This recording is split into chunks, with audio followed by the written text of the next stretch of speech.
Hi everyone, welcome to today's video where I'm going to talk about why I won't be investing into Bitcoin in 2018.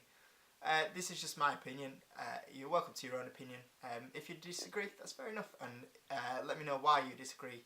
I'll be really interested to know, but this is just my personal opinion into why I won't be investing into Bitcoin. When people have asked if I will be doing it, this is what I've said to them. So, obviously Bitcoin over the last year, 2017, had a sensational year. 2017 will probably be known as the year of the cryptos. The only thing that was beating Bitcoin really was Ripple, another cryptocurrency, which I probably do slightly prefer over Bitcoin, but once again I would not be investing into Ripple in 2018. But obviously the big name player in crypto is Bitcoin. So first of all, if I'm investing into something, I would like to know what would make that value go up into Bitcoin. Now the idea probably of Bitcoin is that you're going to be using that for transactions. Now, first of all, I know this is probably not Bitcoin's best argument, but to be actually used in a day-to-day basis, going into shops, will Bitcoin overtake actual currency? Now, no. If you look at the moment, a lot of the shops don't accept Bitcoin, and if they do, probably half the staff will be looking at them going, how do we accept it? What way do we accept Bitcoin? So is it going to actually beat hard cash in that way? No. But the next biggest thing is probably online and online transactions. That's where Bitcoin does come into its element.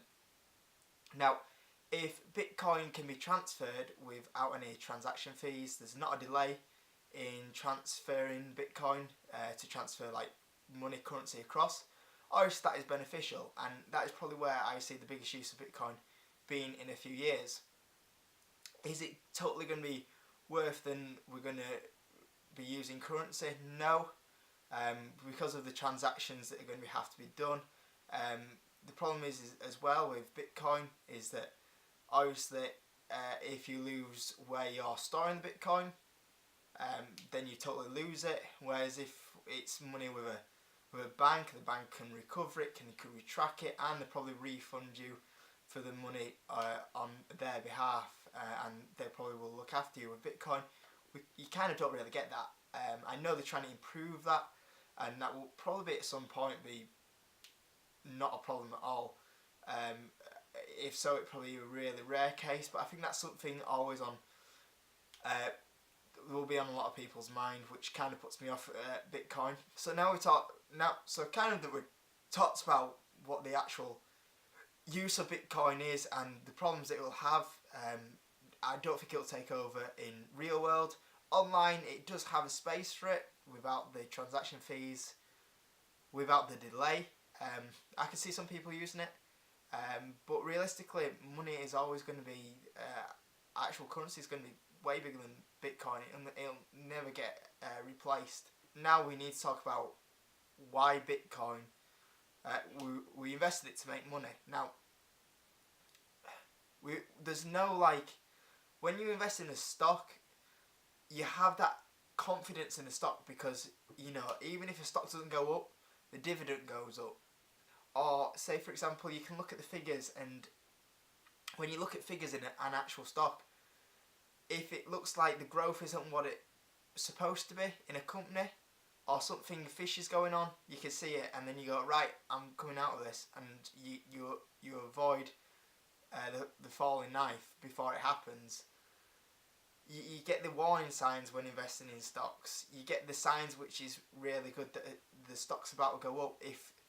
If there's some figures coming out and they're going to say, oh, potentially next year this is the money that we're going to make, you're like, wow, this stock's killing it, I need to get more and more in that share. The problem with Bitcoin is you don't know where it's going to go. I mean, Bitcoin might go up to 40,000 per Bitcoin, which would be insane. But at the same time, when it gets to 40,000, that can easily just drop down to 20,000.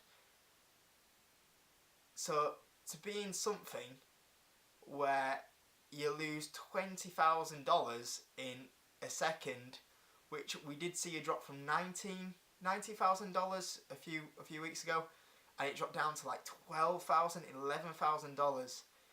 Something losing $7,000 worth of dollars in like I think it was 2 hours. That is not something I want to be invested in. I mean, I definitely could not be sleeping easy at night knowing that when I wake up, I've just lost $7,000. I'm $7,000 poorer than when I woke up, when I went to sleep. Like, that's just insane. That's something that I couldn't deal with, because it's just so volatile. You know, it is just speculation with Bitcoin. There's no hard numbers to it, and that's probably the reason why. I mean, Bitcoin does have a space in the market for where it could go with the online transactions, but to actually invest in it with a price that's going up and down like that, not for me. So that's the reason why I'm not invested in Bitcoin 2018. Let me know your opinions down below, and I'll see you later.